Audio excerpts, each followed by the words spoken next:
is Nadiatul Aisyah binti AZMI. My ID number is 2023215672. First of all, I would like to present the introduction of Whitedge Marketing Sdn Bhd. Whitedge Marketing Sdn Bhd was established in 2014. The headquarters is located at Petaling Jaya, Selangor. Whitedge Marketing Sdn Bhd is a dynamic, fast-moving consumer goods company specializing in health, beauty, personal care, and baby care products. Since its establishment, the company has rapidly expanded its footprint, operating in both local and international markets. Whitedge Marketing Sdn Bhd is known for its agile and visionary leadership, particularly in navigating the complexities of cross-border business environments. The company offers valuable real-world insights into global leadership challenges, positioning itself as a model for success in today's dynamic and interconnected marketplace. Whitedge Marketing Sdn Bhd was founded in 2014 and is headquartered in Petaling Jaya, Selangor. It has grown into a rapidly expanding player in the FMCG industry, focusing on importing, marketing, and distributing health, beauty, personal care, and baby care products. The company offers comprehensive brand solutions, including omni-channel distribution, strategic marketing, licensing, regulatory compliance, and sales planning. Whitedge actively collaborates with major online and offline platforms such as Shopee, Lazada, TikTok Shop, Watsons, and Garden, helping brands expand their reach in Malaysia. What makes Whitedge particularly relevant to this leadership case study is its agile, adaptive, and youth-driven leadership style. The company management is known for embracing collaboration, innovation, and fast decision-making, especially in navigating multicultural and digital-driven markets. This background sets the stage for understanding how leadership dynamics play a crucial role in sustaining growth and overcoming the global business challenges. Hi everyone, my name is RABIATUL binti ZAKI and my student number is 2023-251-288. And today I'll be sharing what drives Whitedge Marketing forward. What is their mission, what is their vision, and what is the biggest challenge in dealing with international clients or suppliers. Now, let's start with the mission. What they do and why they do it. So, at Whitedge Marketing, their mission is simple yet impactful. We assist esteemed brands in broadening their horizons, providing consumers with superior choices that are easily accessible. So in other words, they don't just import and distribute. They bring better options closer to people, helping global brands reach new audiences and helping consumers discover what they've been missing. Now, what are their long-term goals? Whitedge Marketing is to lead the way as Malaysia's largest and trusted import, distribution, and marketing company through unwavering commitment and reliability. Here, trust, reliability, and consistency is what they want to be known for. It's amazing, isn't it? Now, here comes the juicy part, the question. What is the biggest challenge in dealing with international clients or suppliers? To answer your first questions, the biggest challenge in dealing with international clients and suppliers, there are a lot of challenges that I will put at top 3 so it's easier for you guys. The first one is different work culture. And then the second one, I would say different time zone as well. And the third one would be different language. Because when you're dealing with this different kind of or different language clients, there are a lot of miscommunication will happen.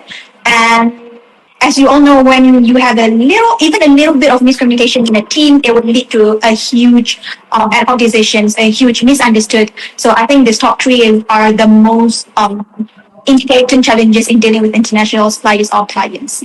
Hi and Assalamualaikum. My name is Amrina binti Azahar and my ID number is 2023232484. In your experience, how do cultural and languages differences influence communication and day-to-day operation within the company? How it affects different language difference at my work is different message delivered, and sometimes it will lead to internal miscommunication, because when you have an internal, before you proceed with the higher management, you will have an internal meeting first within the team members in your company, and also internal meeting with the clients or suppliers. So a little bit of different message delivered will also lead to different decisions made, and once this thing affect, it will absolutely ruin the whole thing that you have planned in your plate, and will affect a different department or different parties that involved in the initial meeting that you had. Question number 3. How do you overcome those challenges? Personally, for me, before I get to deal with international suppliers or clients, I will do a little bit of research. I will say your internal research, a mini research, just to get to know their work patterns, because it's important to know how they work previously or beforehand, and this will minimize any, I would say, ad hoc actions or decisions, because you're already familiar, even though not 100%, probably 30% to 50%. So you can familiarize on how they work before, how they deal with previous clients, what is their, response rate to emails. Is it going to be through WhatsApp, or some of the international clients, they would just respond to it email only, so any WhatsApp will not be entertained. So this kind of give you ideas on what timeline should you have, or should you work backwards in order to achieve whatever you have, to get the top decision from all parties. Yeah. Hello, my name is SYAZWINA binti SRIPUDIN, and my matrix number is 2023689962. Totally get that. Now I'm wondering, things doesn't always go as planned, right? Especially when different country system or time zones are involved. So can you tell us about a time when leadership helped turn a stressful international problem into a manageable solution? Actually, we face this quite a lot. One of the examples that I can give is a delayed cargo or container arrival to Malaysia. So this can cause postponement and a totally different timeline compared to what had been planned previously, because just for your information, different cargos or different container, they have different timeline. If you're dealing with suppliers from the UK, it might take up to 2 months to reach to Malaysia. If it's from South Korea, it can take up to 1 to 2 months, and this one, it depends whether it's air freight, is it shipment to cargo by sea. So you need to be very familiar, very confirmed on what is the timeline. And also, this kind of things is actually beyond our control, because we don't have any permission or anything to do with custom clearance. They will work on their own timeline. You have your own timeline. And to solve this, when this thing happens, you need to discuss and talk with your partners and initiate any backup plans just in case if any ad hoc happens, so you can take action immediately to cover this up. May I ask, how do you manage and motivate a team that consists of individuals from diverse cultural background? I believe it revolves around every point, everything that you have in your plate. You need to be persuasive, you have to be good with critical thinking, and you need to be flexible.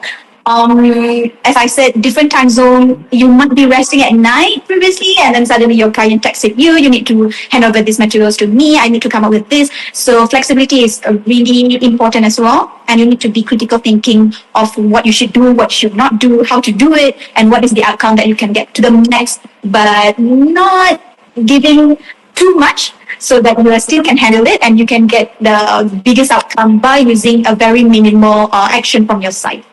What leadership skills are most important in your global role? Dealing with international clients, I would say if you have a third language, if you are very okay or you're fluent in another third language, that will be very helpful. And as I said just now, persuasiveness, you need to be very, I would say, strict with what you have in mind. If you made a decision, you need to counter, you need to explain. You need to be very firm and stern with your decision, because the other parties might be not agree with you.